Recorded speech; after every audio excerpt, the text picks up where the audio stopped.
গাজীপুরের এক সাংবাদিককে জনসম্মুখে কুপিয়ে ও গলা কেটে হত্যা করল দুর্বৃত্তরা। বৃহস্পতিবার রাতে মহানগরের ব্যস্ততম চান্দনা চৌরাস্তা মোড় এলাকার ঈদগাহ মার্কেটে নৃশংস এই ঘটনা ঘটে। নিহত মোহাম্মদ আসাদুজ্জামান তুহিন দৈনিক প্রতিদিনের কাগজ পত্রিকার গাজীপুর প্রতিনিধি ছিলেন।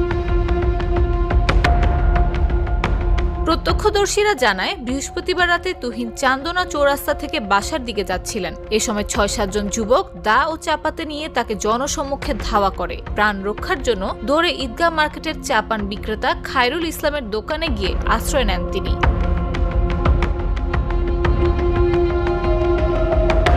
সন্ত্রাসীরা সেখানে গিয়ে তাকে ধারালো অস্ত্র দিয়ে বুকে, গলায়, কাঁধে ও পিঠে এলোপাতাড়ি কুপায়। ফলে ঘটনাস্থলে মারা যান তিনি। এ সময় সন্ত্রাসীরা সদর পেয়ে সেখান থেকে পালিয়ে যায়। ঘটনার সময় স্থানীয় কলকারখানা ছুটি হওয়ায় আশেপাশে বহু লোকজনের উপস্থিতি থাকলেও ভয়ে কেউ তুহিনকে বাঁচাতে এগিয়ে আসে।